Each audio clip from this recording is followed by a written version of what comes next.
సామెతల గ్రంథము 23వ అధ్యాయము 6వ వచనం. ఎదుటివాని మేలు వార్చలేని వానితో కలిసి భోజనము చేయకుము, వాని రుచిగల పదార్థముల నాశింపకము. ఇక్కడ జ్ఞాని అయినటువంటి సొలొమోను ఒక ప్రత్యేకమైన విషయాన్ని మనతో మాట్లాడుతూ ఉన్నాడు. ఏంటి ఆ విషయము అని అంటే, ప్రియమైన వర్లరా, ఎదుటివాని మేలు వార్చలేని వానితో కలిసి భోజనం చెయ్యొద్దు. ఇది ఒక కమాండ్మెంట్ అన్నమాట, ఒక ఆజ్ఞ. ఎదుటివాని మేలు వార్చలేని వానితో మనము భోజనము చేయకూడదు.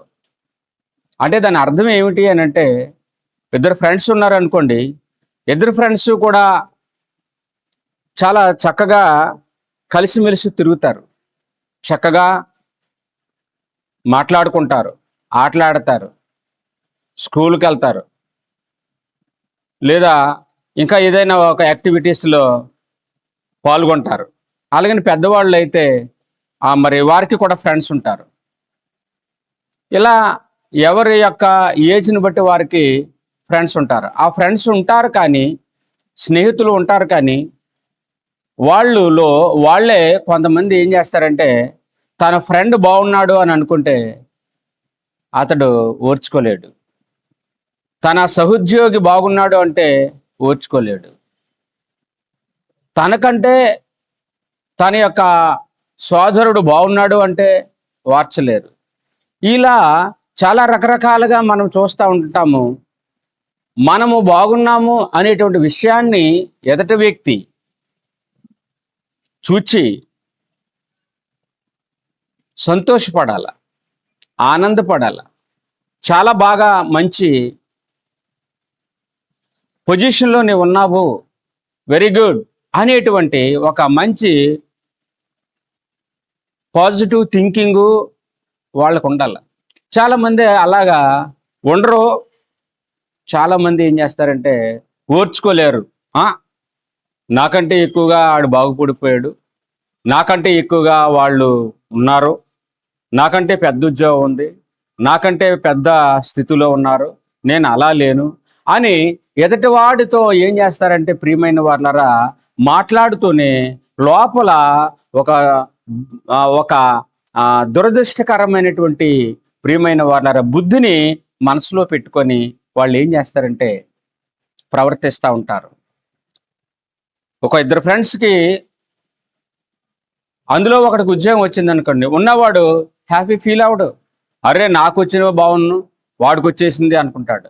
లేదా వాడికి వచ్చింది నాకు కూడా రావాలా అనేటువంటి ఆలోచన త్వరగా మనసులోకి వచ్చేస్తూ ఉంటుంటుంది అనమాట.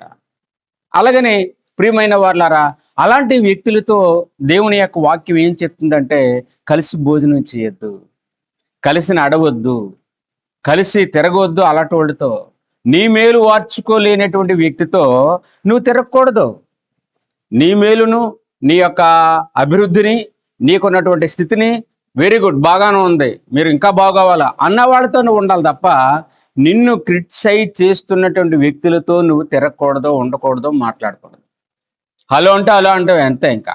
ఎందుకంటే జ్ఞాని అనే సొలొమోను మాట్లాడిన మాటలో లోన అర్థం ఏమిటంటే, ఎదుటివాని మేలు అంటే మనకు ముందున్నటువంటి వ్యక్తులు, ఆడగాని మగ కానీ ఎవరికైనా సరే కానీ, వారికి దేవుడు ఏదైనా ఒక మేలు ఇచ్చాడా, ఒక ఉద్యోగం ఇచ్చాడా, ఒక ఇల్లు ఇచ్చాడా, ఒక వ్యాపారం డెవలప్ అయిందా, ఒక మంచి కారు ఇచ్చాడా, లేదంటే ఒక బైక్ ఇచ్చాడా, ఏదైనా ఒకటి అతను కలిసి వచ్చిందా అంటే, ఆ కలిసి వచ్చినటువంటి ఆ యొక్క వ్యక్తి యొక్క మరి మేలును, ప్రియమైన వాళ్ళరా, తప్పనిసరిగా ఓర్చుకోవాలి, అంటే సంతోషపడాలి. అలా సంతోషపడలేని వాడు, అలా ఓర్చుకోలేని వాడితో నువ్వేం చేయకూడదట, ఉండకూడదు. ఎందుకంటే దుష్టులకు దూరముగా ఉండండి. కీర్తన 1:1 ప్రకారం అంటాడు, దుష్టుల ఆలోచన చొప్పున నడవకండి, పాపుల మార్గాన్ని నిలవకండి, అపహాసకులు కూర్చుంటే చోటున కూర్చోవద్దు. నువ్వు చాలా జాగ్రత్తగా ఉండాలి. నిన్ను ప్రేమించువారు, నిన్ను అభిమానించువారు, నిన్ను ప్రోత్సహించు వారితో నువ్వు ఏం చేయాలంటే కలిసి ఉండాలి తప్ప, నీకు ఏదైనా లాభము, మేలు, ఉపకారము, మేలు అలాంటివి ఏమైనా జరిగినప్పుడు నీతో కలిసి ఉండలేని వారితో నువ్వెందుకు జట్టు చేస్తూ ఉన్నావు? నీ ఉప్పు తింటారు, నీ పప్పు తింటారు, నీకున్నటువంటి ప్రతి రూపాయి వాళ్ళు తింటారు, కానీ నీ మీద వాళ్ళు తిరుగుబాటు చేస్తూ ఉంటుంటారు. సో అలాంటి వారితో ఉండకూడదు అనేటువంటి విషయము దేవుని యొక్క వాక్యంలో క్లియర్గా వ్రాయబడ్డది. ఇంకా అంటాడు కదా, వాని రుచిగల పదార్థములను నాశింపకము. ఒకవేళ ఎవరైనా మంచి భోజనాలు పెడుతున్నారంటే వెళ్ళిపోకూడదు. ఒకవేళ మంచిగా ఏదైనా ఇచ్చేస్తున్నారంటే ఉచితంగా పరిగెట్టకూడదు. ఎందుకంటే ప్రియమైన వాళ్ళరా, ఉచితం అనేటువంటి దాంట్లో అది అంత కరెక్ట్ కాదు. మనం కష్టపడాలి, మరి అలాగనే చక్కనైనటువంటి ఆ పొజిషన్కి రావడానికి ప్రయత్నం చేస్తూ ఆ స్థితిలో పైకి వెళ్ళాలి తప్ప, మరి ప్రియమైన వాళ్ళరా ఏదో మరి ఉచితంగా వస్తుందని ఏది తీసుకోకూడదు. అలాగనే ఎదటి వారికి మేలు ఏదైనా కలిగితే ఆ మేలులను నువ్వు ఓర్చుకోవాలి, ప్రేమించాలి, ఆరాధించాలి, లేకపోతే ఆనందించాలి తప్ప అతని యొక్క బాగును నువ్వు మరి కోరుకోకుండా, ఓర్చుకోకుండా ఇష్టాసారంగా నీ మనసులో మరొక మదన పడిపోతున్నట్లయితే అది మంచిది కాదు అని దేవుని యొక్క వాక్యము సెలవిస్తుంది. అందుకని అంటాడు కదా, నీవు ఏలుకతో భోజనం చేయు కూర్చుండి నెడల నీవెవరి పక్షమునున్నావో బాగుగా యోచించుము. అంటే నువ్వు కలిసి భోజనం చేస్తున్నటువంటి పరిస్థితుల్లో నువ్వెవరి పక్షాన ఉన్నావు, ఎవరి పక్షమునున్నావు? మంచివాడితో ఉన్నావా, చెడ్డవాడితో ఉన్నావా? దుష్టుడితో ఉన్నావా, దుర్మార్గుడితో ఉన్నావా, లేదంటే మంచివాడితో ఉన్నావా? ఎవరితో ఉన్నావు? నీకు నువ్వు ఆలోచన చేసుకొని వాళ్ళతో సాంగత్యం చేయండి. ఎందుకంటే బైబిల్ మనకి ఎప్పుడు నీతే బోధిస్తుంది. దుష్ట సాంగత్యం మంచి నడవడికని చెరుపును. దుష్ట సాంగత్యం అంటే అర్థం ఏమిటి? చెడ్డవాడు, చెడ్డ స్త్రీ, చెడ్డ మనుషుడు, మరి చెడ్డ మనుషులు, వీళ్ళందరూ కూడా కొంతమంది మరి కొంచెం అందరూ మంచోళ్ళు ఉండరు, అందరూ చెడ్డోళ్ళు ఉండరు. అందులో కొంతమంది మంచోళ్ళు ఉంటారు, కొంతమంది చెడ్డవాళ్ళు ఉంటారు.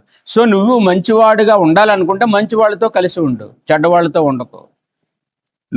నువ్వు బాగుపడాలంటే మంచివారితో నువ్వు మరి కలిసినాడు, చెడ్డవారితో నడవద్దు.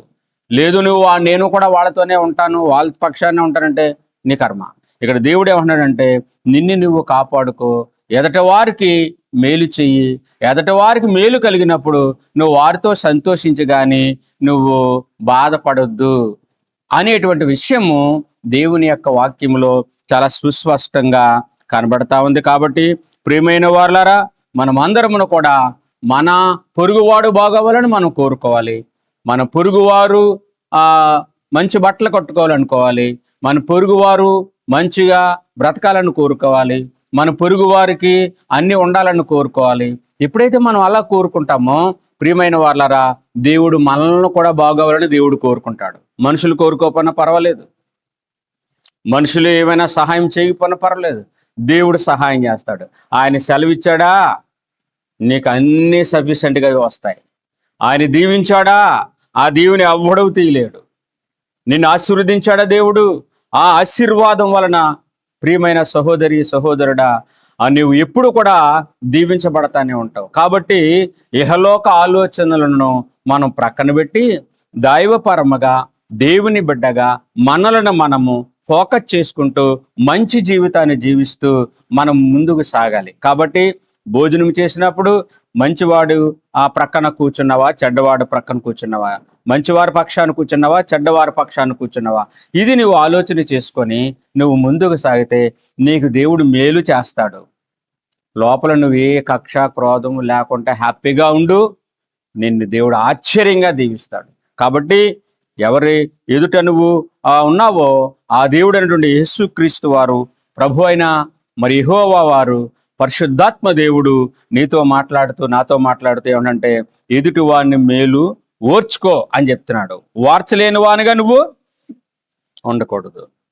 సో అలా మంచిగా అందరి మేలులు, అందరు బాగులు, అందరు ఆనందాన్ని మనం చూస్తూ హ్యాపీగా ముందుకు సాగాలి.